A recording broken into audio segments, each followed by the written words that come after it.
When I first met Bobby Tanner in the fall of 2014, it was over discussing the possibility of rebuilding the borax wagons. I began quickly to learn to appreciate Bobby's steadfast, steady approach to dealing with both people and his animals. He was a calm, unflustered, no-nonsense type of a guy. A great friend, and I learned a great deal from you. Thank you, Bobby.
In December of 2016, these wagons rolled brand new out of the front door of Ingalls Coat Shop in Joliet, Montana. This is the first time these wagons have been built since the 1880s. They are now headed to Bishop, California, at the home of Bobby Tanner. Here in his arena, we are hooked up to his pickup, hauling him out to the staging site to where they'll be hooked to the mules for the first time. This is on December 23rd, 2016.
Bobby is constantly watching to make sure everything functions properly.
Those are great. That's the best parade we've ever done.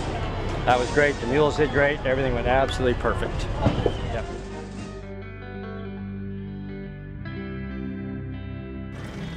Bobby Tanner from Bishop, California, who owns the mules that'll pull these wagons, he came up to help.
He and Jen and Nick know what they're doing under the supervision of Bobby, who owns the mules.